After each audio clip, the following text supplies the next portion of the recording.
You're listening to the Kirkintilloch Herald, a Q&A review recording service podcast, brought to you by our team of volunteers currently recording from their homes across Scotland.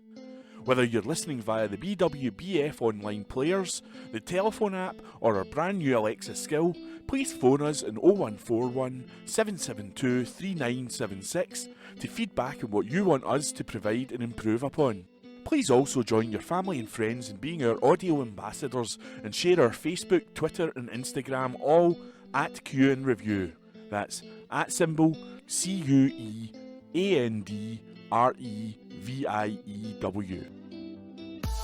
This week's Kirkintilloch and Bishopbriggs Herald podcast is read to you by me, Ian, Georgina and Corey. We do apologise for the lack of variety of voices in this edition. Lights to be reinstated.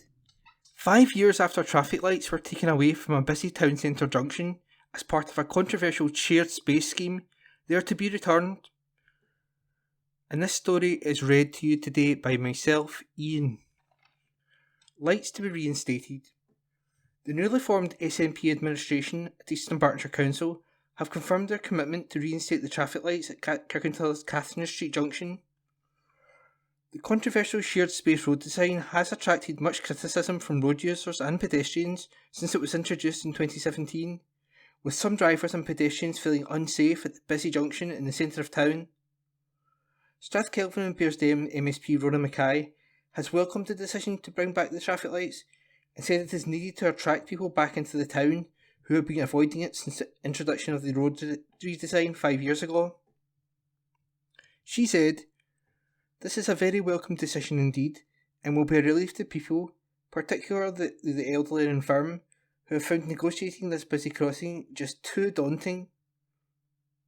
Kirkintilloch councillor Pamela Marshall added, "Shared space has to work for all, not just the most confident road users and pedestrians. The return of the traffic lights will reassure our most vulnerable residents. We are reshaping our town centre with our community at its heart, creating new spaces to socialise and help support local businesses recover from the pandemic." Provost Gillian Rennick said, "The previous administration avoided making a decision on the Catherine Street junction for 5 years, so it is with pride that the new SNP administration successfully got the council to pass the motion to reinstall the traffic lights in our first full meeting." At the meeting, held last month, Councillor Leader Gordon Lowe said the issue had been debated several times in recent years, each time resulting in deferments for further consultation. He said, "The options have been consulted on, modelled and remodelled, and I would suggest the council finally make a decision one way or the other." Councillor Lowe added that the public concern around the project had centred on vulnerable road users who feel the space is less usable following redevelopment, and this was why he had on 3 separate occasions moved for reintroduction of signalling. An independent accessibility study concluded the space was hostile for vulnerable pedestrians, especially visually impaired people, and recommended reintroducing traffic signals. However, Labour councillor Alan Moir said safety concerns were less to do with the layout of the junction rather than the behaviour of drivers. He said risks relating to traffic lights being reintroduced included longer queues and the possibility of drivers rushing to avoid red lights. At the meeting, Lib Dem councillor Susan Murray, who had rejected calls in the past for the lights to be returned, instead opting for more public consultation, also supported the reinstatement, pointing out the phasing of them could be adjusted to give pedestrians longer to cross if needed. Seconding Councillor Lowe, SNP councillor Pamela Marshall said that although some drivers were courteous, others have been witnessed dismounting the curbs or refusing to slow down on approach to the junction. She said the lights would benefit visually impaired people especially, and as someone who expected to become a wheelchair user in future, she felt especially compelled to speak on behalf of disabled people. Tory councillor Billy Henry said it would be remiss of the council to contravene the recommendations made by officers, especially when reconfiguring the junction would cost several £100,000. Last year, the previous administration ordered traffic modelling exercises. The recommendations were against reinstating the lights, despite demand from local residents. After votes against amendments from councillors Moore and Murray, It was Councillor Lowe's amended recommendations, including reinstating the traffic lights, which were agreed. This week in history. July the 6th, 1919, the British airship R-34 became the first across the Atlantic for Edinburgh to New York in 108 hours. On this day last year, ancient diamonds indicated Earth was primed for life's explosion at least 2.7 billion years ago, scientists said. July the 7th, 1967, using Sir Francis Drake's sword, the Queen knighted Francis Chichester, who had sailed solo around the world in Gypsy Moth IV. On this day last year, researchers behind the Oxford AstraZeneca coronavirus vaccine were recognised for their excellence at a healthcare awards ceremony. July the 8th, 1961, the first All-England women's singles final took place at Wimbledon between Christine Truman and Angela Mortimer, who won in 3 sets. July the 9th, 1955, Bill Haley and his Comets went to number 1 in the US pop charts with a Rock Around the Clock. On this day last year, people in the UK had sent more than 112 million tweets about COVID-19 since the beginning of 2020, Twitter revealed. July the 10th, 1962, Telstar 1, the world's first television communications satellite, was launched in America. July 11, 1950, puppets Andy Pandy, Teddy and Louie Lou first appeared on BBC television. The episodes were repeated for more than 25 years until the film began to wear out and Andy waved his last goodbye from the basket. Praise for climate aid. Report by Liz Gallagher. East Dunbartonshire MP Amy Callaghan has hailed the sustainability efforts of pupils and teachers at Turnbull High School. During a recent visit to the school, the local MP learned about several projects initiated by pupils and teachers, including issuing all first-year pupils with reusable water bottles and bags, building a food greenhouse with locally sourced materials, and maintaining allotment areas. Second-year pupils at the school have also designed a sustainability passport for all pupils to complete on their journey through the school years. This is a project Ms Callaghan said was deeply impressive and showed pupils ingenuity, creativity and talent. She added, "There have been efforts by the Scottish Government and third sector organisations to create a lasting legacy for last year's climate conference in Glasgow. My Climate Path is one such project, providing young people in East Dunbartonshire, Glasgow and Lanarkshire with a range of opportunities to learn from businesses that are taking demonstrable action towards tackling the climate challenge." This is not the first time that Ms Callaghan has championed the sustainability efforts of Turnbull High School. In November last year, she tabled a motion in Westminster congratulating the school on winning the Learning for Sustainability Community Award presented by Education Scotland. Commenting, Amy Callaghan MP said, "Young people have been at the forefront of demands to take back the climate to tackle the climate emergency. They recognise need for urgent action and they see how small changes can make a big difference. I was so impressed with all the projects going on at Turnbull High School and with the ingenuity, creativity and talent of the young people. This is a school that has embraced the legacy of COP26 and is delivering on the requirements of the curriculum to take a whole school approach to the sustainability issues. Pupils and teachers should be proud of their efforts. They are setting a positive example for a wider community in East Dunbartonshire." And that report was by Liz Gallagher. Mast approved. Councillors have granted planning approval for the replacement of a telecommunications mast at an industrial site in Bishopbriggs. Mobile infrastructure company Cornerstone applied for permission to proceed with an upgrade to their existing site at 11 Lancaster Road. The upgraded station will have a total height of 22.5 metres, including antennae. The previous height was 18.6 metres. The original mast will be removed. At East Dunbartonshire's Council Planning Board, Councillor Stuart MacDonald said there was a similar mast in his ward of Kirkintilloch East and North and Twecker, and officers had to deal with objections by reducing the height of the mast. However, he was informed that this mast was in keeping with the relevant local policies, so no change could be reasonably requested. Pond event will get you buzzing. Does the thought of learning more about wildlife in your local area give you the butterflies? If it does, then an upcoming event at Whitefield Pond in Lennoxtown could get you really buzzing. Staff from Butterfly Conservation will be there between 1:30pm and 3:30pm on Friday, 15th of July, to introduce you to the wonderful world of the butterflies, bees, and other beasties making their home in the native wildflower meadows. You can drop into the event at any time without booking. There will also be a guided tour at 2pm. You can secure your place by booking in advance at www.butterfly-conservation.org, but you may be able to join in on the day if there are spare spaces. Everything is completely free to take part in. This event is open to all and is suitable for adults and children of any age, including children under 16 to be accompanied by an adult. The meadow at the Whitefield Pond can be accessed through the gates at Cross Hill Street, Lennoxtown.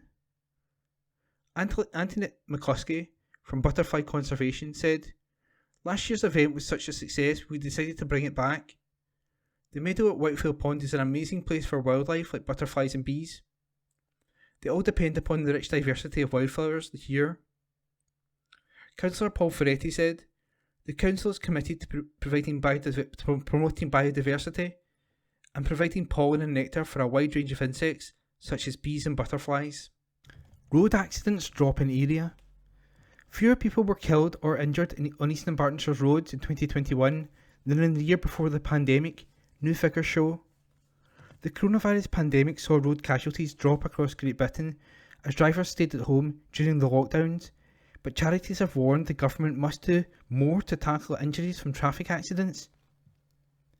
Provisional figures from the Department for Transport suggest there were 48 road casualties in East Dunbartonshire in 2021, a drop from 57 the year before, and fewer than 100 in 2019. The same number of people were killed on the area's roads last year. One person died in both years. Meanwhile, 14 serious injuries were recorded, an increase in the year before, when 13 people were badly hurt. Overall, across Great Britain, there were 127,967 road casualties in 2021, an 11% rise in the year before, while 1,560 people were killed. Of those who died, 686 were car users, but 363 pedestrians and 299 motorcyclists were also killed. The number of pedocyclists who lost their lives on the road dropped from 20% from 141 in 2020 to 113 last year. Commenting on the Department for Transport's figures, Mark Turner, Chief Executive of the Road Victims Trust, said, "It remains a terrible fact that 4 people will be killed on the roads of the UK each day. Many more will suffer life-changing injuries. The devastation and trauma caused by these collisions is immense, and it is disturbing to see a climb in casualties." Council meetings. East Dunbartonshire Council is moving towards introducing a hybrid system for meetings which will allow councillors to choose whether to attend meetings in person or virtually by using the internet. Since March 2020, almost all business has been confined to video conference calls, with live streams on the council's YouTube channel. The Tom Johnson Chamber at the council's Kirkintilloch headquarters was the main venue for council meetings prior to the pandemic, but it is a long, narrow room, unsuited to any physical distancing requirements. Hybrid meetings combine both approaches, with participants having the option of travelling to the chamber or joining meetings remotely. The move to hybrid meetings was agreed at the recent meeting of the full council. P6 pupils are a class act. A team of P6 pupils at Miller's Nook Primary in Lenzie did their school proud in the recent prestigious Euroquiz competition at the Scottish Parliament Debating Chamber. The Miller's Nook team had earned their place at the national finals by winning the East Dunbartonshire heats in March after 2 nail-biting tiebreakers. The final event saw 29 school teams take part, with Miller's Nook coming in an impressive joint 4th place. The result was well deserved as the children had worked extremely hard and were well supported by their fellow P6 pupils and teachers. Euroquiz is run by the Scottish European Educational Trust. Plea to Save Libraries. Article by Neil McGrory. Read today by myself, Georgina. An online petition against North Lanarkshire Council's decision to scrap school librarian jobs surpassed 1,000 signatures in just 2 days. Started by Andrea Olukutan, the petition reads, quote, "Imagine our young people reading for pleasure. It aids mental health, reduces stress, and directly improves exam results. All proven facts. NLC's policy to abolish school librarians is an assault on our young people reaching their potential. The human cost of this cost-cutting exercise is unacceptable. Reading for pleasure, as you know, is directly correlated with increasing academic attainment. Teachers cannot backfill this position. They are not professional librarians, they do not have the time to retrain, they do not have the knowledge, and the job entails so much more than stamping out novels. Meteoric groundbreaking inflation is hitting all our purses, and quite simply buying books is a luxury very few can continue to afford. It is fundamentally discriminating against our less affluent neighbours. Many working families are already being driven to food banks and uniform banks. Books offer an escape, knowledge, and unlock a child's potential. We must fight to save school librarians. Like all of you, I know that our school librarian has implemented numerous initiatives to engage pupils in reading, and the knowledge she has is well beyond the scope of parents and teachers. She can recommend books to all of the children, and they are enthused about reading.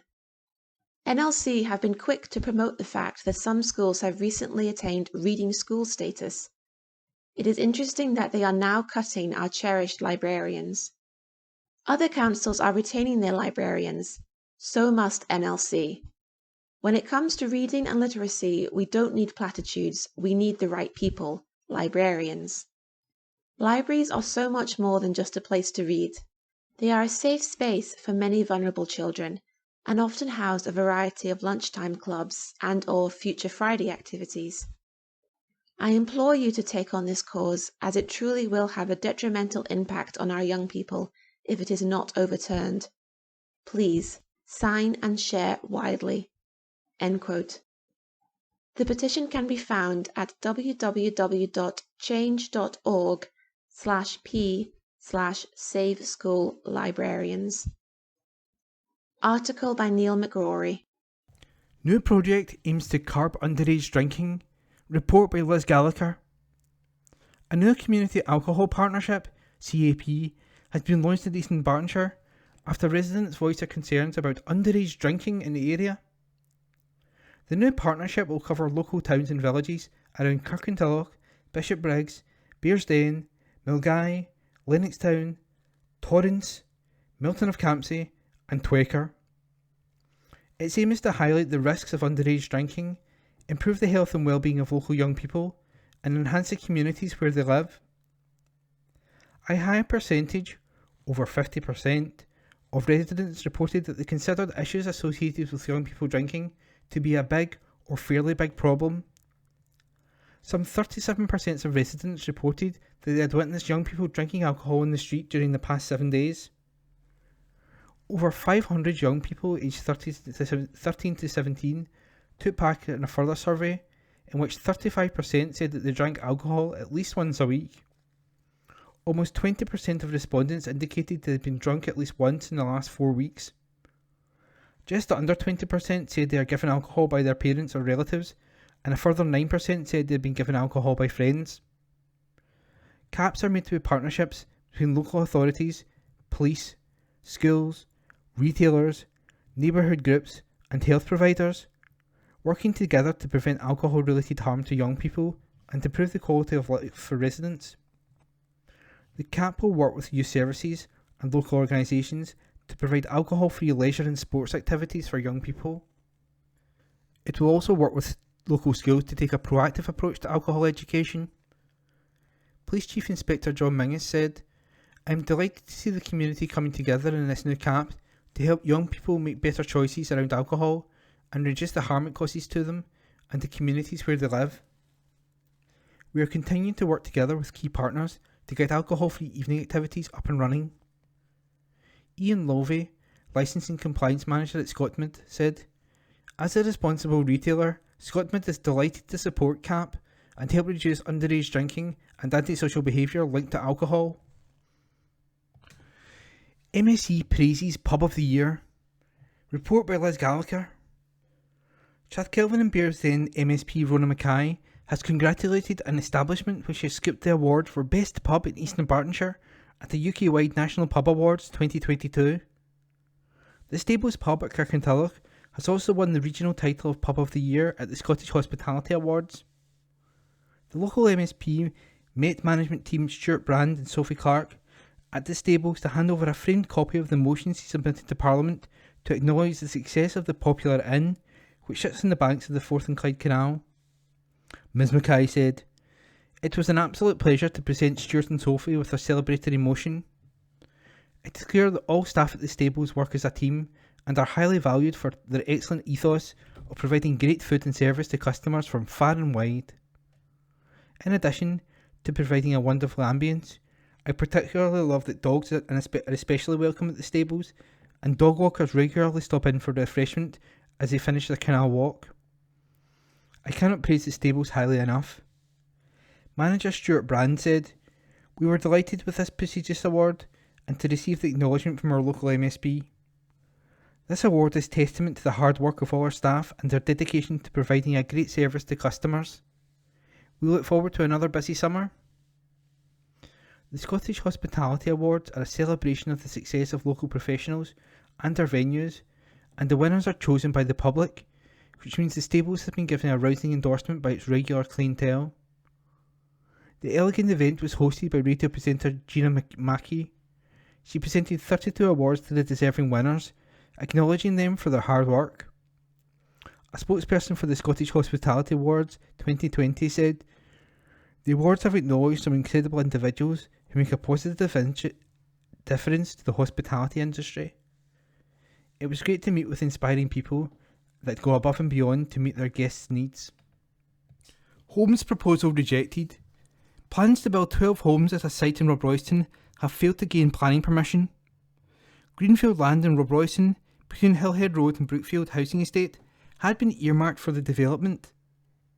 Under the proposals designed by Convery Prenti architects, there were to be 6 two-storey, 3-bed semi-detached houses and 6 detached 4-bedroom homes. A report by Glasgow City Council planners stated, "The proposal will result in the loss of a greenfield site and will not result in the reuse of vacant and derelict land. In addition, the proposal will not protect or enhance the function of the integrity of the city's green infrastructure, as it will result in the loss of a protected amenity open green space." It added, "This site is a protected open space. The applicant has not made a case for why the presumption against development in open space should be set aside in this instance." Defibrillator rollout. Not just saving lives at sea. By Morag Cook. Life-saving defibrillators have been put in some of the most remote UK communities thanks to HM Coast Guard, allowing them to save more lives than ever. Automatic external defibrillators, AEDs, have been put in HM Coast Guard's vehicles and its stations, creating the largest geographical spread of all emergency services. It means extra life-saving capability at emergencies and helps to fill some critical gaps to bring access to AEDs for people in the UK's most remote communities. Nearly 500 AEDs are now available in Her Majesty's Coast Guard's emergency response and support vehicles, coastal officer and divisional commander vehicles, and all its rescue coordination centres. And AEDs are also in all other buildings belonging to the Maritime and Coast Guard Agency, including marine offices around the UK, adding extra protection for employees in the event of heart-related ill health at work. Dr. Paddy Morgan, HM Coast Guard's Medical Director, said that the introduction of AEDs can help people in local communities as well as for coastal incidents. Minutes really do matter in the event of a cardiac arrest, and having rapid access to an AED can make a significant difference to the chances of someone going home to their loved one or not, he said. Working with our partners and other emergency services, we have become an integral part of the network that reduces the time to effective defibrillation for people in our communities in an emergency. Chief Coast Guard of Her Majesty's Coast Guard, Peter Mitson, added, "For over 200 years, our aim has been to keep people safe at the coast and out at sea, and looking after those around us as well as our own people is intrinsic to that.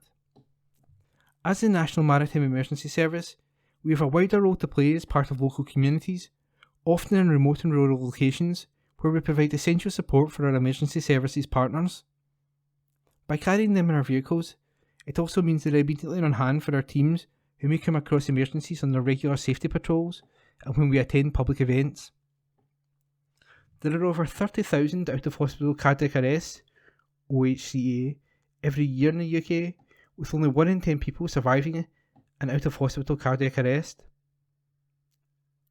HM Coast Guard's specification for the AEDs includes systems which reduce the liability associated with incorrect administration of treatment associated with older technology.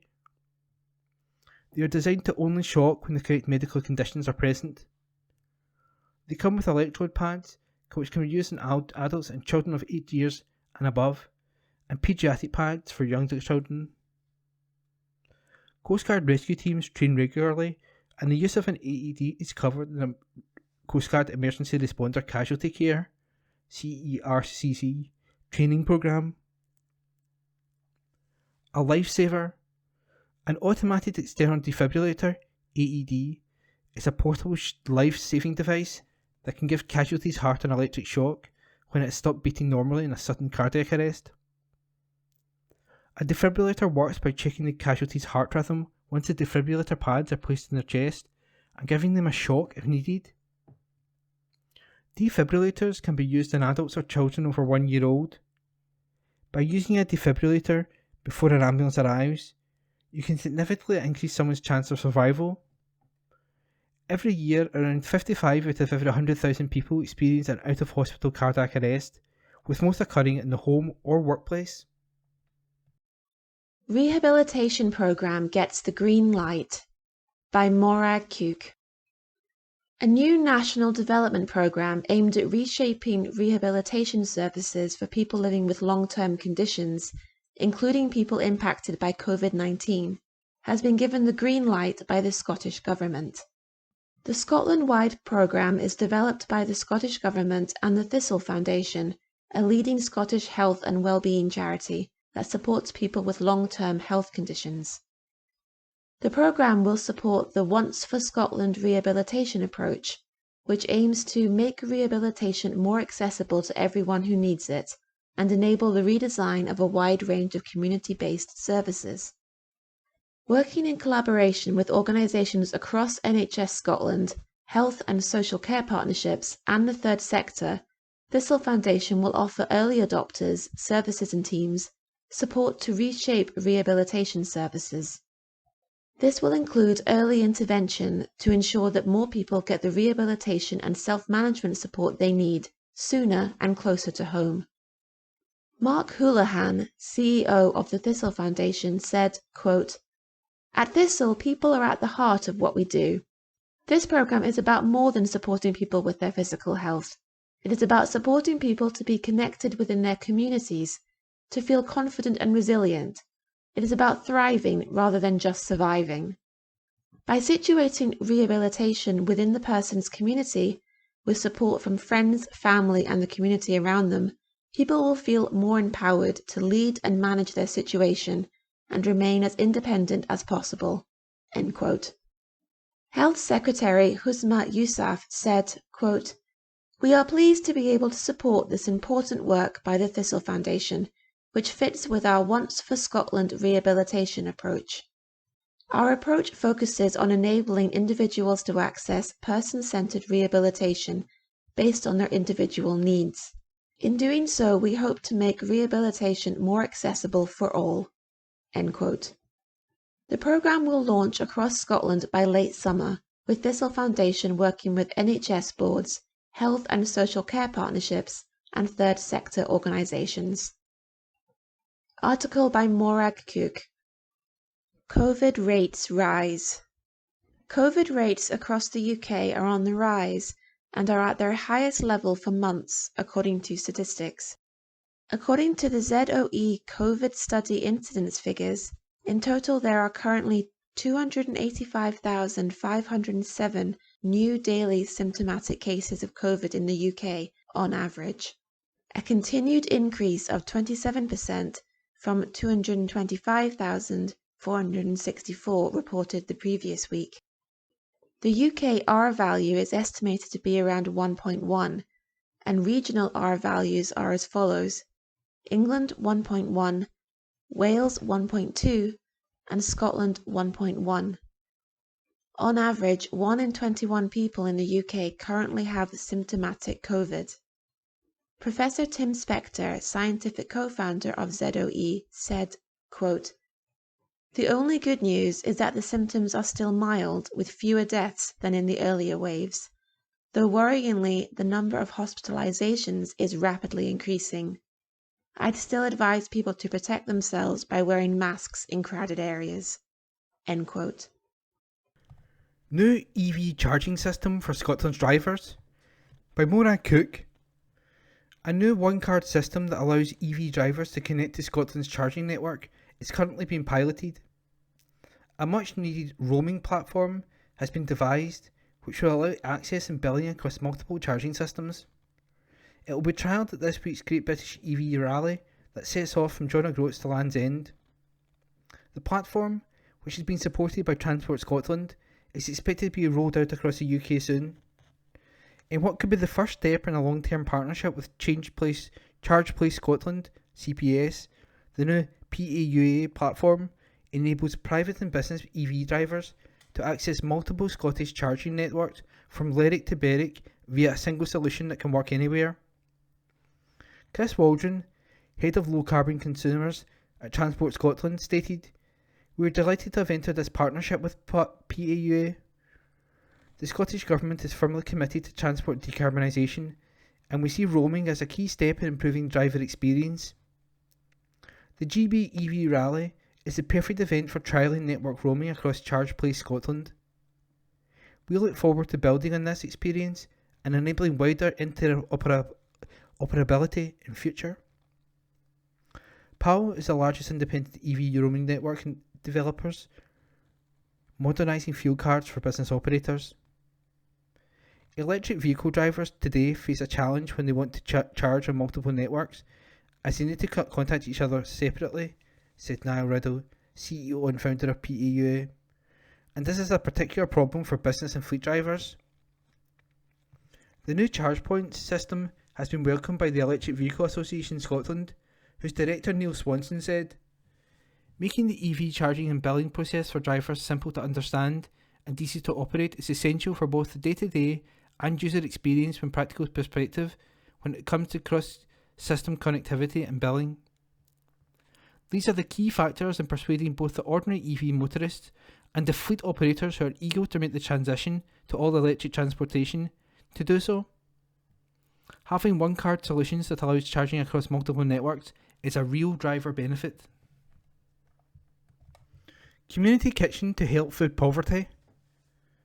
A first for East Dunbartonshire, social enterprise community kitchen ramekin and rolling pin aims to address food injustice so that local people and communities have access to a healthy and acceptable diet for themselves and their families. Silver Stag Scotland, an established community interest company, has branched out by launching a professionally fitted community kitchen and cookery school. The kitchen and cookery school will provide professionally run experimental classes to local and international tourist markets. The revenue from this will fund a wide range of free community workshops to address food injustice so that local people have the opportunity to access a healthy and acceptable diet for themselves, whilst also considering the environmental challenges of the climate emergency, fuel poverty and food insecurity. The launch week saw the first groups attending the kitchen. Local parents and primary school kids came in for hands-on bakery workshops led by chefs from local enterprise Locavore. This was followed by 40 representatives from the third sector groups charities, schools and community organisations from across East Dunbartonshire and Glasgow who attended for the official launch. The kitchen has 8 cooking stations, a large central island, and has been designed to be disability accessible.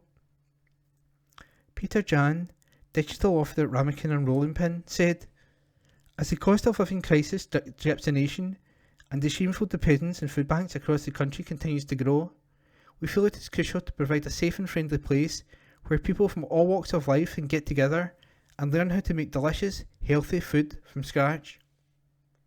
The launch week went exceptionally well. We've received unanimous support and praise across the board, from local primary schools to health and social care professionals to sustainable food activists. Ramekin and Rolling Pin has already started work linking in with local producers, growers and ethical suppliers to ensure that their cookery classes are focused on using organic, seasonal and locally sourced ingredients, and food waste is reduced to a minimum. The first classes start in July. Opinion. Let's talk. Kirkintilloch Herald letters page. Please send your letters via email to kirkyherald@jnscotland.co.uk and write letters in the subject field. Bishopbriggs Park tumble. 2 good Samaritans thanked for assistance. Sir, I would like to say a special thank you to the 2 good Samaritans who came to my aid when I took a tumble while out walking through Bishopbriggs Park. They called an ambulance and stayed with me until the paramedics arrived. The ambulance arrived quickly, and the handover at the Royal Infirmary A&E was quick as well. After an x-ray, it was found that I had fractured my hip. A place was found for me in the orthopaedic ward, and I had a full hip replacement 2 days later, and I am now well on the mend. But it all started with the care and consideration of the 2 good Samaritans, so thank you once again. Yours, etc., Eric. Shot by Holyrood's blocking of game-changed potato strain. Sir, a new strain of potatoes, containing as much vitamin C as lemons, has been developed by Scottish scientists at the James Hutton Institute, formerly the Scottish Crop Research Institute, SCRI, in Invergowrie, near Dundee. Crops of this potentially valuable and nutritious strain could be grown in the UK within 5 years. However, because the techniques used involve gene editing, the SNP government has said it will not allow such crops to be grown in Scotland.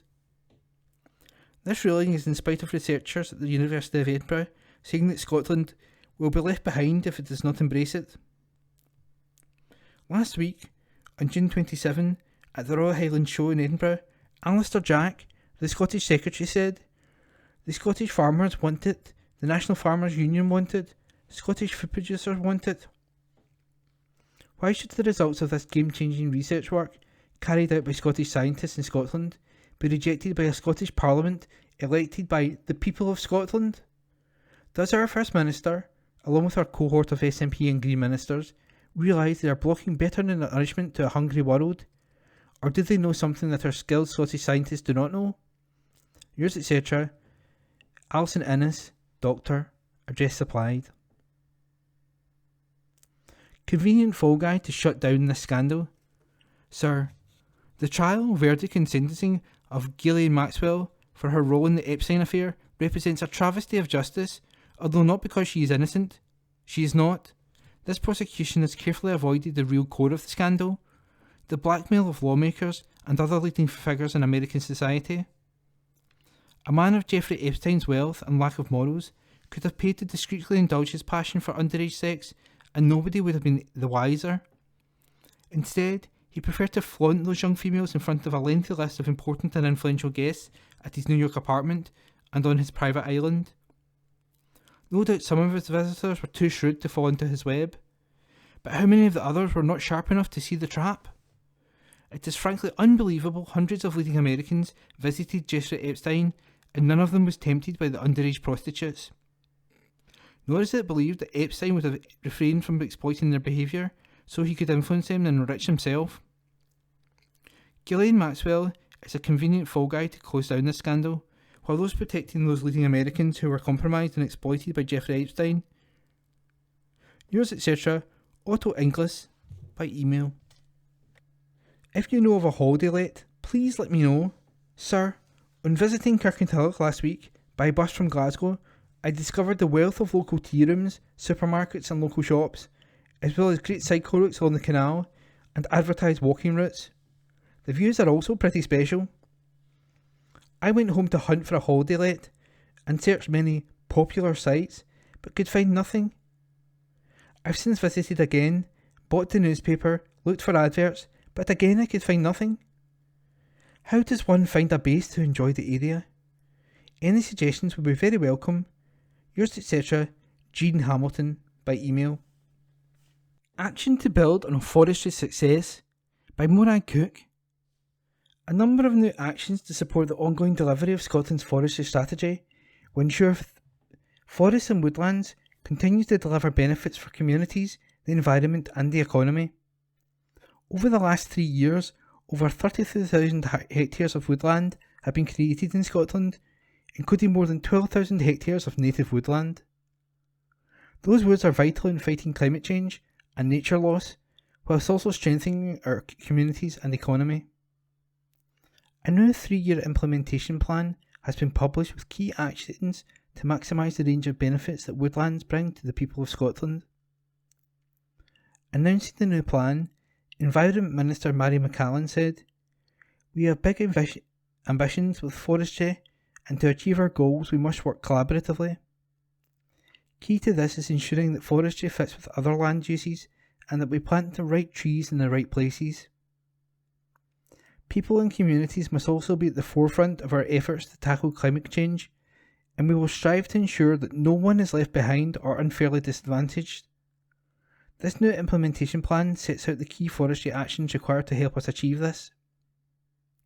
Some of the actions to be taken forward in partnership include supporting farmers and crofters to realise the benefits of tree planting, promoting the use of new wood-based products that can support the decarbonisation of other industries, scoping and establishment of a technical training hub, establishing a national register for ancient woodlands and encouraging owners to protect and improve their condition, developing and implementing a framework to help forestry support community wealth building, identifying and pursuing opportunities to decarbonise Scotland's wood supply chain, and promoting the opportunities for people to engage in woodland-based activities to improve mental and physical well-being.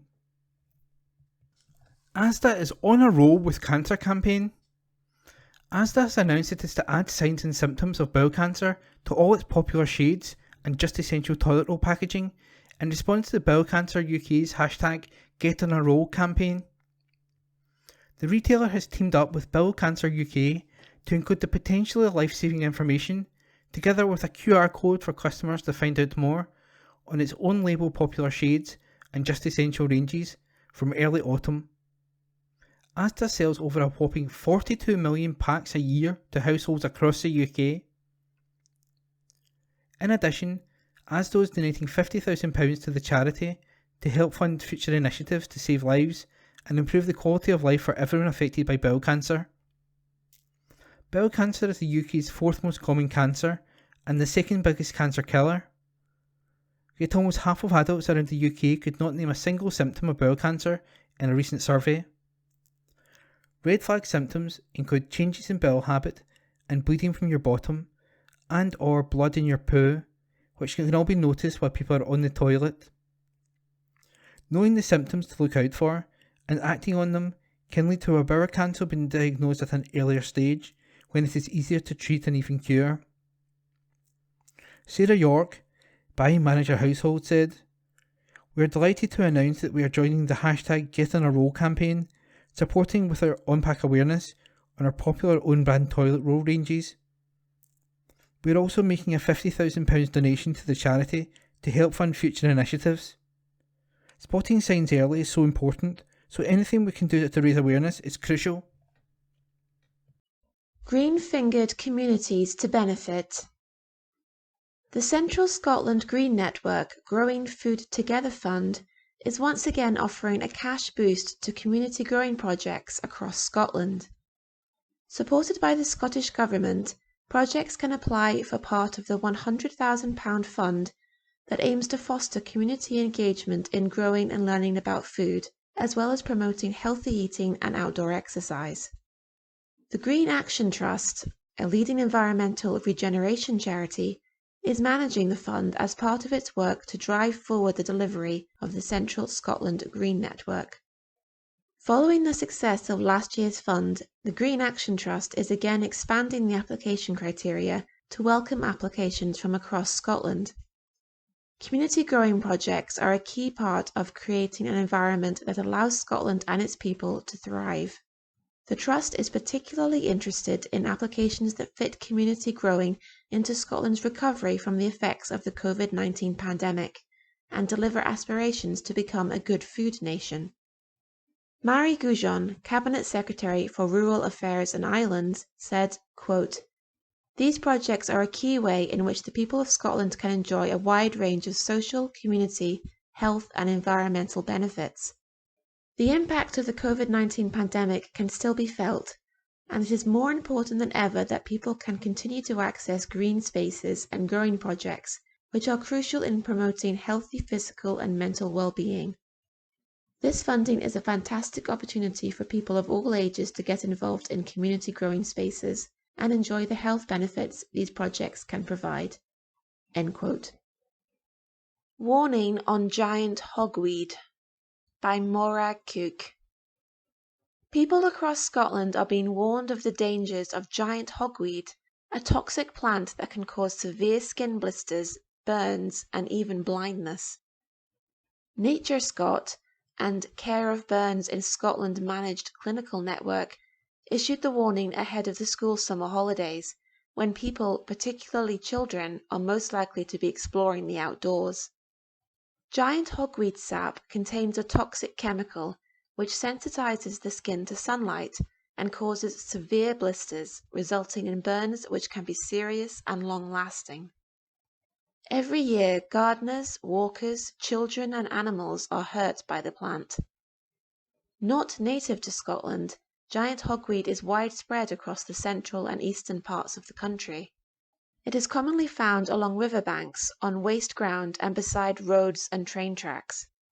Native Scots Invasive Species Policy Manager Stan Whitaker said, quote, "It is really important for people to be able to recognise giant hogweed so they can avoid potentially serious injury. Thankfully, the plant is relatively easy to identify when fully grown, due to its enormous size of between 2 and 4 meters tall, with large white clusters of flowers up to 80 centimeters wide. Its leaves are very large and sharply divided, and can be over 1 meter across, while the stems are green with purple blotches and covered with bristly hairs." End quote. Eleanor Robertson, Senior Clinical Research Fellow at NHS Greater Glasgow and Clyde, said, quote, "This plant, although impressive to look at, is best avoided and reported to your local council. If you do come into contact with the plant, you must cover the affected area to block sunlight, then thoroughly wash the area to remove the sap. Should redness or blistering occur, you should seek medical help." End quote. Meanwhile, dog walkers are also being urged to keep their pets away from the giant hogweed, as it is harmful to animals as well as humans. Anyone who spots giant hogweed growing on amenity land, such as parks, playing fields, footpaths, or road verges, is urged to report it to the local authority. Article by Maura Cook. 1 month left to renew tax credits. Some 323,700 customers are yet to renew their tax credits ahead of the deadline, with HM Revenue and Customs, HMRC, reminding them to do so by July the 31st, or their payments will stop. Tax credits help working families with targeted financial support, so it's important that customers renew before the deadline to ensure they don't miss out on money they're entitled to. Customers can renew their tax credits for free via gov.uk or the HMRC app. Renewing online is quick and easy. Customers can log into gov.uk to check on the progress of the renewal, be reassured it's been processed, and no one will hear back from HMRC. Myrtle Lloyd, HMRC's Director General for Customer Services, said, "There's just 1 month to go for our tax credit customers to renew. It's easy to do online or on the HMRC app. Search tax credits on gov.uk. District News. Churches. Kirkintilloch Church of God. The usual Sunday Good News service at Regent Hall, Regent Street, has been postponed for the time being. We are still continuing our Zoom services on Sunday evenings at 6:30 p.m. The speaker this Sunday will be Tony Smith. A warm welcome to everyone who is able to join us on Zoom. Access details for the stream can be obtained by emailing hello@regenthall.org. Coffee Corner is now closed for the summer and will reopen in September. For up-to-date and further information on our services, visit our website on www.regenthall.org. The Bible says, God did not send his one and only Son into the world to condemn the world, but to save the world through him. John 3 verse 17. St Columba's Hillhead Church. St Columba's and Hillhead churches have now united to form St Columba's Hillhead Church, with services, groups and activities continuing at both sites. Do join us for our Sunday morning service at St Columba's at a new earlier time of 10 a.m. or at Hillhead at 11:30 a.m. Tea, coffee and juice will be served after the service at St Columba's and before the service at Hillhead. We'd be really glad to have you join with us. If you can't come to our service in person, you can still connect with us by live stream from St Columba's via www.kirkintillochstcolumbas.org.uk or by searching for St Columba's Kirkintilloch on YouTube. We have also a full programme of events during the week. Please see www.kirkintillochstcolumbas.org.uk for more details. Reverend Philip Wright Minister, St Columba's Hillhead Church, Oldale Road, Kirkintilloch, G66 3HQ, and 2 Rosebank Avenue, Kirkintilloch, G66 2PR. P. Wright at churchofscotland.org.uk. Mobile 07427 623 393. Lenzie Church of Scotland Joint Summer Services. July the 10th and July the 17th at Lenzie Old Parish Church, led by Reverend Leos McLennans, July 24th, July 31st, and August the 7th, Lenzie Union Parish Church, led by Reverend Dan Carmichael. All services start at 11 a.m. All welcome. St David's Memorial Park Church. At St David's Memorial Park Church, our morning service on July the 10th will be at our usual time of 10:30 a.m. and will be led by your Church of Scotland reader, John Nicholson. During our morning worship, school-aged children will have the opportunity to go through the halls for their own time of fun and learning with jam. All are welcome to attend the service. There are some COVID measures still in place. However, the wearing of face masks is not mandatory at this time. We look forward to welcoming you to the church. Our Tuesday lunchtime services have now come to end until after the summer months. Further information on when these resume will be given at a later date. Springfield Cambridge Church. Morning worship on Sunday, July the 10th, will be led by Reverend Dean Taylor and Assistant Minister Rev Edson Duque de Castro at 11 a.m. in the sanctuary. The Sunday School joins us for the beginning of the service before continuing with their own activities in the Springfield Hall. The creche will be happy to look after your child, birth to 3 years, in room 2. Morning worship has also been live streamed on the Springfield Cambridge Church YouTube channel. A link to this can be found on the Springfield Cambridge Church website, www.springfieldcambridge.org.uk, and Facebook page, where up-to-date information about events and church organisations can also be found. Tea and coffee is available after the service and in the Cambernon Hall. Come along and enjoy the fellowship. There will be a vestry hour on Wednesday, July the 6th, from 10 a.m. to 11 a.m. There will be a short weekly service of worship in the Springfield Church on Wednesday, July the 6th, from 11:10 a.m. to 11:30 a.m. Colston Wellpack Church. As normal, our morning service is at 11 a.m, led by Reverend Leslie Grieve, with tea and coffee served in the hall after the service. During the summer break, The food bank remains open every Friday and Monday from 2 p.m. to 4 p.m. The July Bible study will be starting on Wednesday, July the 6th, for 4 weeks at 7:30 p.m. to 9 p.m. All organisations and groups are closed for the summer and hopefully will be restarting in the new session at the end of August/September. Follow our church services on Facebook at Colston Wellspark Park Parish Church, and if you require further information on any of our church activities, contact Leslie Grieve on 07813 255 052. Kenmure Parish Church. George and Sheena Reid will lead us on our Sunday morning worship this week, beginning at 11 a.m. The service will be followed by a time of fellowship, teas and coffees in the hall. Seating restrictions and the need to wear masks while at worship have finally been removed. However, for those who would still prefer to be socially spaced, we are reserving the pews on the right hand side. The wearing of masks we leave to our personal choice throughout the sanctuary. The service will be live streamed on YouTube and can be found by searching for Kenmure Bishopbriggs. Details of all of our groups that are currently running may be found on the website kenmure-church.co.uk. To find us on Facebook, just search for Kenmure Parish Church. If you would like to join our WhatsApp group or receive the Bible studies from ABC, then email us at kenmurechurch@icloud.com. Milton of Campsie Church.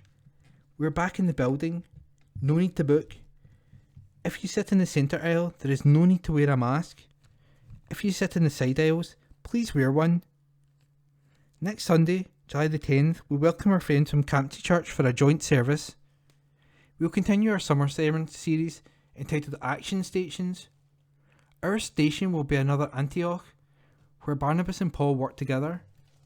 Barnabas was an encourager. Send a pic of yourself with a word made from any of the letters of encourager.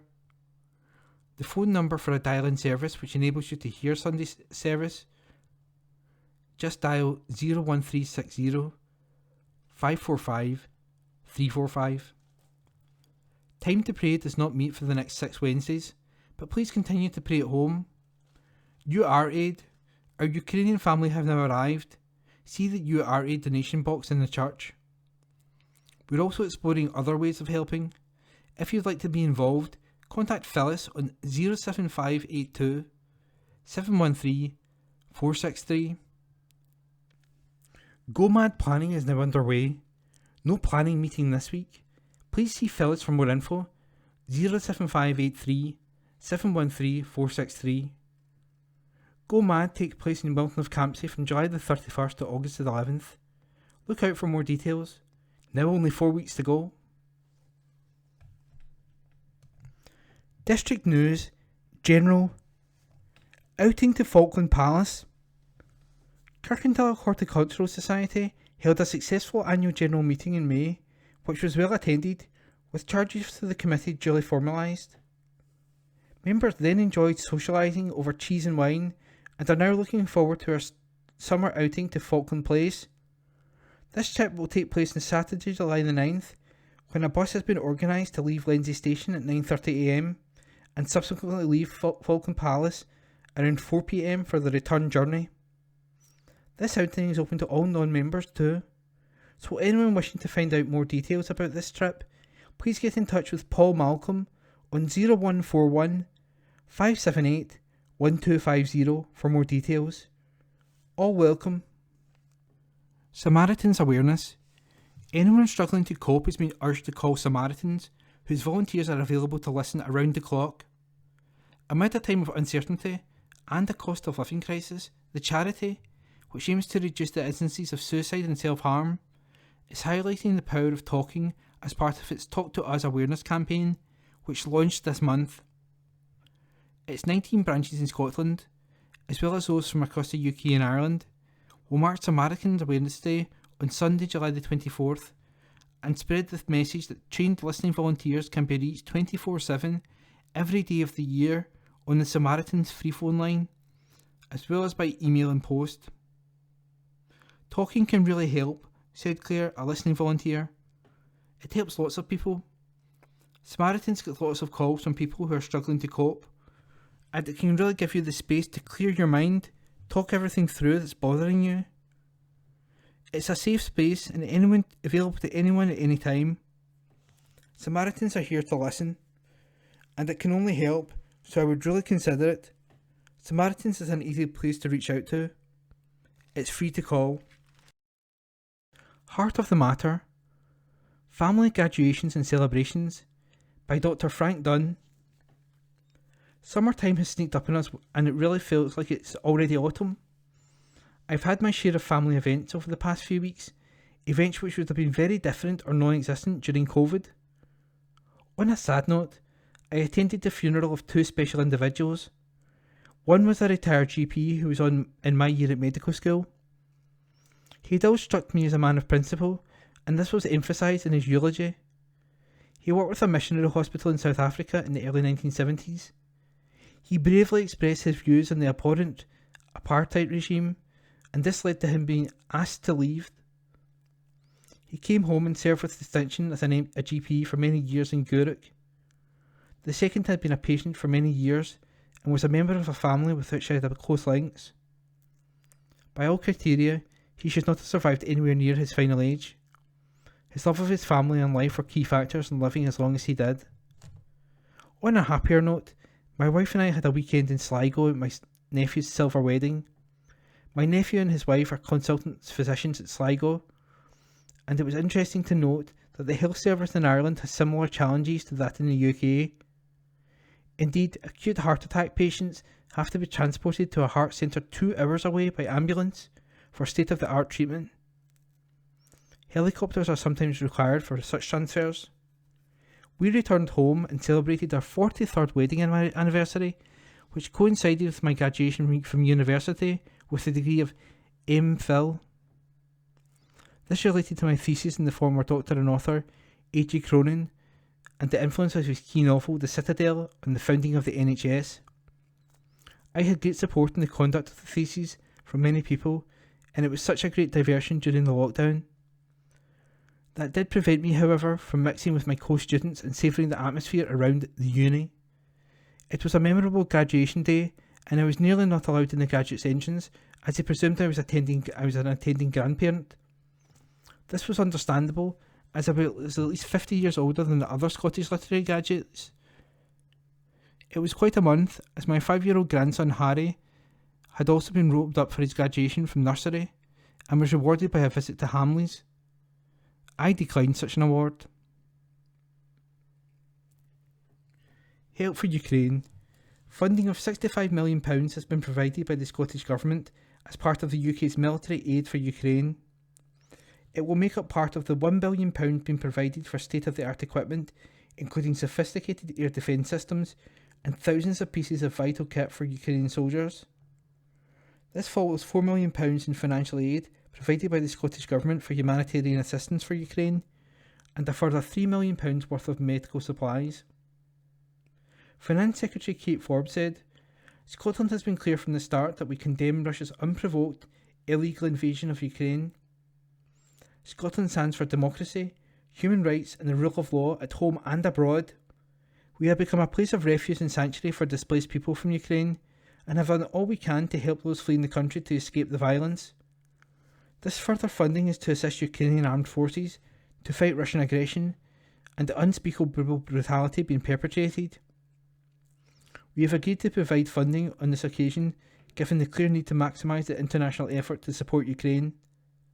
However, we are clear that this must not be seen as any kind of precedent, which leads to devolved budgets being used to help pay for clearly reserved policy areas." Freedom of information. The Scottish Government has outlined how it will improve its freedom of information (FOI) performance over the next year. A review of the case handling process will be undertaken, guidance and training extended, and improved records management practices introduced.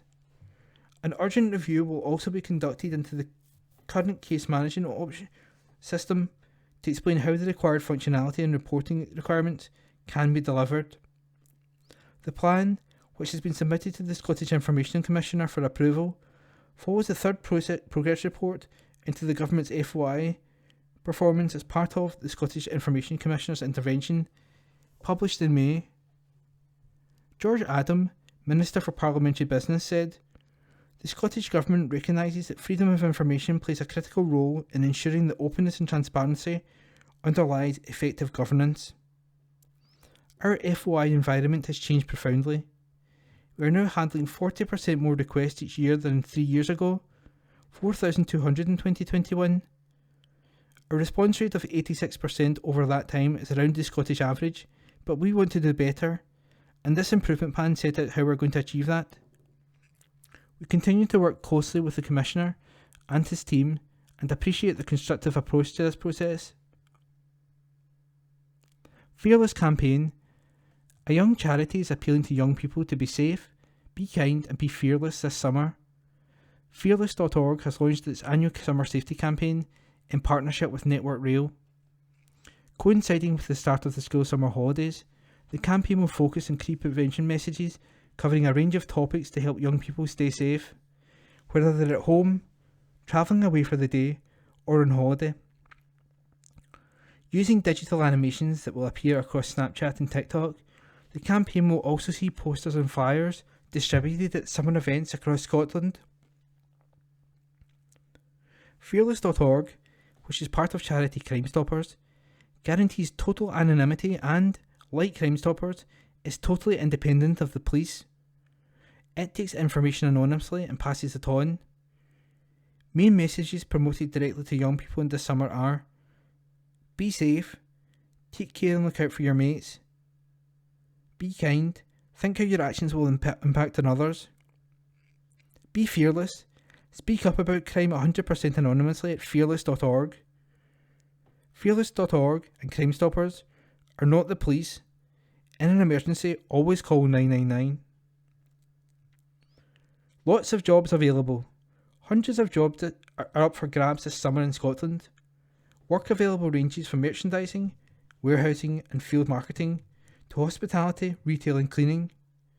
Many of the job roles are being driven by the growing demand from customers shopping online at the staycation boom. Job hotspots around Scotland include Edinburgh, Inverness, Paisley and Perth, but there are roles available in most areas of the country. Jobs include temporary and full-time warehouse operatives, warehouse pick and pack work, delivery drivers, chefs, waiting staff and housekeepers. Find out about jobs available at www.redwigwam.com. Family announcements. Deaths. William (Bill) Best passed away peacefully at Springfield Care Home on Wednesday, June 29th, 2022, aged 102. Dearly beloved husband of the late Catherine Best, much loved brother and brother-in-law, uncle, great-uncle, and great-great-uncle of multiple nieces and nephews, and a special friend and neighbour to many. He will be sorely missed. All Bill's friends and family are deeply appreciative of the care and kindness received at Primrose Wing of Springfield Care Home over the last 3 years of his exceptionally long life, especially in supporting him at his many celebrations around his 100th birthday. Fortified by rites of Holy Church, RIP. Reception and vigil on Thursday, July 14th, 2022, at St Paul's RC Church, Milton-a-Campsie, G66 8BU. Funeral Mass on Friday, July 15th, 2022, for 10 a.m. Thereafter to Cantor Cemetery, G64 2QG, for 11:30 a.m.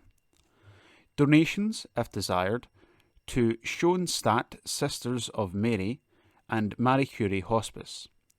For further information and timing for reception vigil, please contact Co-op Funeral Care, Kirkintilloch, on telephone number 0141 776 2273.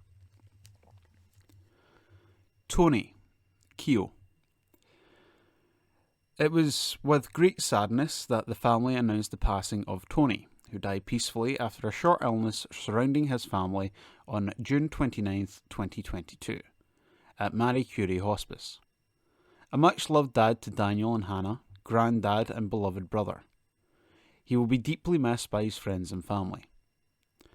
Funeral service will take place on Thursday, July 7th, 2022, at Daldowie Crematorium for 3:45 p.m.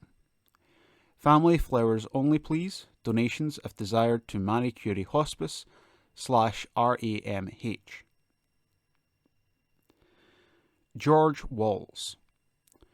Peacefully on June 4th, 2022, at Springfield Care Home.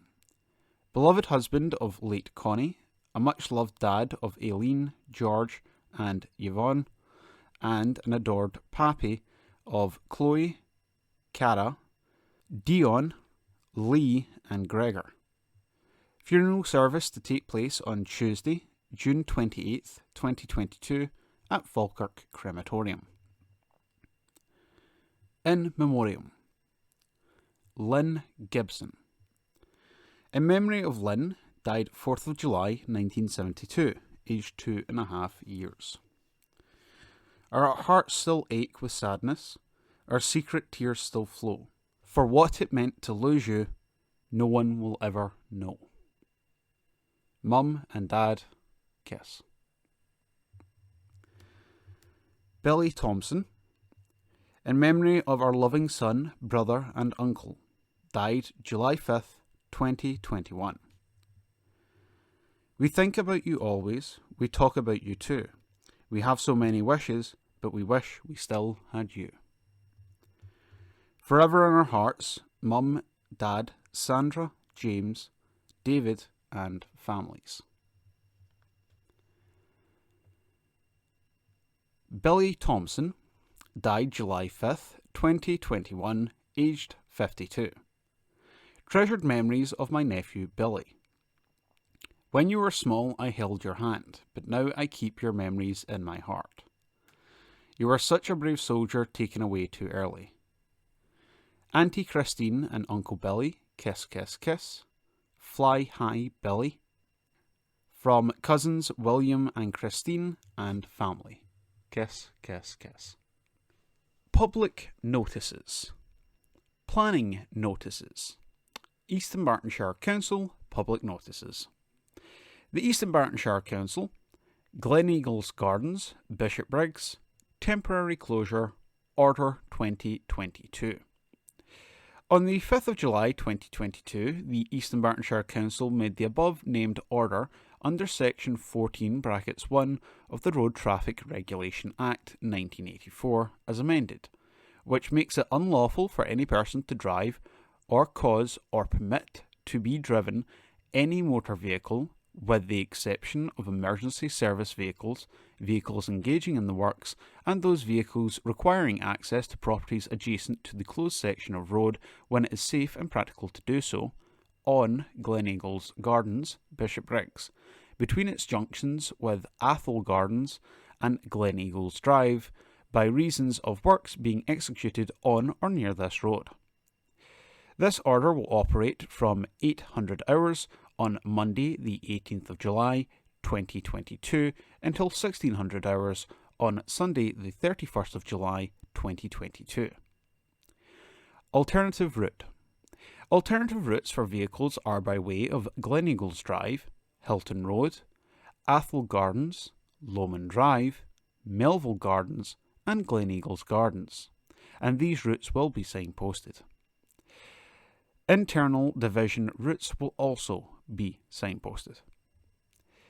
SGD, Karen Donnelly, Chief Solicitor and Monitoring Officer, Legal Services, East Dunbartonshire Council Headquarters, 12 Strathkelvin Place, Kirkintilloch, G66 1TJ.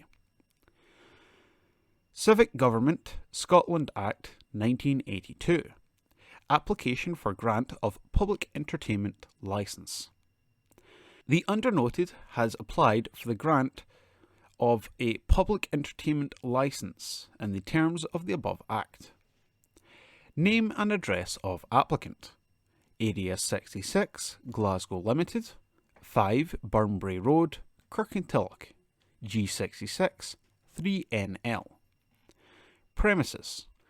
Area 66, Glasgow Limited, Gartshore Road, Kirkintilloch, G66 5LW. Day-to-day manager, Andrew McCargill, 5 Burnbury Road, Kirkintilloch, G66 3NL. Type of entertainment, paintball, airsoft and archery. Dates and times of operation, Mondays to Sundays, 9am till 6pm, up to 10 nights annually, 9am till 11pm. Any objection or representations in terms of paragraph 3 brackets 1 of Schedule 1 of the Act should be logged with the undernoted no later than 28 days from the publication date of the newspaper in which this advertisement appears. Deputy Chief Executive, Education, People and Business, East Dunbartonshire Council, 12 Strathkelvin Place, Kirkintilloch, G66 1TJ. Planning applications. Format: application number, then address/location, then proposal, then type of advert, then period of reps. TP/ED/22/0363. Land adjacent to units 1 to 3 The Green, Twecker, East Dunbartonshire. Extension to existing light industrial units. Neighbour notification 21 days. TP/ED/22/0416. 19 North Bank Road, Kirkintilloch, East Dunbartonshire, G66 1EU. Formation of new driveway and access. Section 65, affecting CA, 21 days. The application plans and other documents can be viewed online through the Council's website. The current restrictions on non-essential office work associated with the coronavirus pandemic means that plans cannot be viewed in Council offices as normal. Written comments may be made within the above period to the Council through the Council's website or to the above address. Any representations will be treated as public documents and made available for inspection by interested parties, and may also be published on the Council's website. Champ Curler calls it a day. Article written by Ian McLean. Article read by myself, Corey. Reigning Scottish champion and Grand Slam winning skip Ross Patterson has made the decision to end his playing career with the British curling programme. The Kirkintilloch 38-year-old has proven himself one of the most versatile performers in the British game over the past 2 decades, since emerging from his old village club in Lochgoilhead. Then going on to win the Scottish Junior title and World Junior Championship bronze medal. At senior level, he enjoyed early tour success, including victories at Perth Masters and Edinburgh International in a lineup skipped by Dave Edwards, but he was forced to step away from the national squad for a period in his 20s after university, when he started his career in trading standards. His skills remained in demand, and he played the European Championships in 2010 in a team featuring no fewer than 3 former world champions: Hammy McMillan Sr., Dave Smith, and Dave Murdoch. On the back of that, he got another opportunity to join the increasingly professional British curling setup in 2011, going on to further successes, including winning a first Scottish men's title in 2016 before taking the opportunity to lead his own team during the last Olympic cycle. I made this decision to get back into the British curling setup when Soren Gran came in as head coach, and I had an opportunity to play with Dave Murdoch, and we won another playoff to go to a European Championship in 2011, Patterson explained. From there, I played in teams with Logan Gray, then Soren Gran assembled a team with Tom Brewster, Glenn Muirhead, and Hammy McMillan Jr., Thomas Muirhead and myself as a 5-man team, and we have won a lot of things on tour. At the end of that cycle, we were disappointed not to be involved in the Olympics in 2018. And from there, I was in my early 30s and wanted to be the master of my own destiny, if I could. And I was lucky to get the support to have a team with the British curling as skip. That brought immediate success when he, Kel Waddle, Duncan Menzies, and 2014 Sochi Olympic silver medalist Michael Goodfellow beat defending champions Team Mont in what was to date the only all-Scottish final at a Grand Slam of curling event in Canada. The Slam is always going to be a standout moment, not just because it was the first of all-Scottish final against Team Mont, who had won last year before, but because it was my first season as skip, so to enjoy that success so early was obviously amazing, said Patterson. It's one of the things I always look back on fondly. There have been disappointments not in being able to tick off some of the targets that were on my list, including going to the Olympics, but I've also ticked off a lot of things I maybe wouldn't have dreamed of 10 years ago. I think I've got to see a balance in that, and understand that only very few people manage in elite sport to do that. That's all part of it, and I'm at peace with the decision I've made. It's the right time. Patterson is also swift to acknowledge the support he has received to allow him to chase his dreams.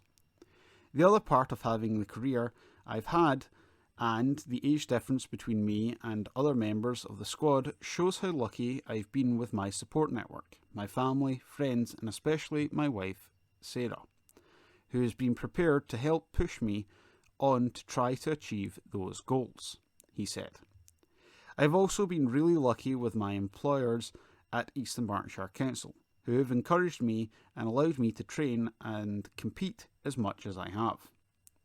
Without that setup, it would have been impossible for me to do that. I'm also hugely grateful to all the coaching staff on and off the ice, the medical, physio and strength and conditioning specialists, and all the support at the British Curling, as well as to UK Sport and the National Lottery for providing us with the funding to allow us to prepare and compete the way we do. That article written by Ian McLean. Maya wins in doubles on bow at Wimbledon. Lindsay tennis player Maya Lumsden enjoyed a winning debut at Wimbledon last week, just a few months after fearing her career would be over. Lumsden has only been back in action for a few weeks, after recovering from long COVID, which sidelined her for 18 months and threatened her future in the sport. Scottish number 1 Lumsden lost out in the qualifying tournament in London SW19, beaten 6-3, 6-2 by Liechtenstein's Kathrinka von Deichmann. However, the 24-year-old and playing partner Neichtha Baines were given a wild-card entry into the women's doubles, and they justified their inclusion with a 6-1, 7-5 win over Italian pair Jasmine Paolini and Martina Trevisan in their first-round match. In the second round, though, Lumsden and Bairns were up against number 8 seeds Shuka Aoyama of Japan and Hyo Xingchan of Chinese Taipei, who defeated them 6-1, 6-4. Amelia lands title double in first year. A Lennoxtown youngster has completed a remarkable first season in competitive gymnastics, which has seen her land both Scottish and British titles. Amelia Davidson, a P5 pupil at Lennoxtown Primary, only joined the Dynamic Gymnastics Academy based at the Raven Craigs National Sports Complex in Motherwell in July last year, But the 10-year-old's first competitive year in acrobatics in partnership with colleague Neve Grant from Newt Hill couldn't have gone any better. In January, Amelia and Neve struck gold for the first time in 2022, when they won the Young Women's Pairs gold medal at the Acrobatic Pat Wade Classic at Stoke-on-Trent. The next month, they enjoyed similar success in the Young Women's Pairs at the Spilthorne Academic Cup in Middlesex. And they emerged victorious again in March with another gold, this time at the Scottish Championship in Perth. Their success means Amelia and Neve were selected to represent Scotland at the British Championships, and once again they saw off all their rivals to win the gold medal. The pair were also selected to join the Scottish Gymnastics Development Performance Pathway programme last August. Gymnastic success is something which runs in the family for Amelia, who trains for over 20 hours a week. Elder brother Angus, 14, also competes in acrobatics with the Dynamic Gymnastics Academy, and has won Scottish Championships and a British bronze. Thank you for listening to this week's Kirkintilloch Herald podcast, brought to you by Q & Review Print Speaking to the Blind. If you've any feedback, you're welcome to call us on 0141 772 3976. If you enjoyed this recording, feel free to subscribe to our channel.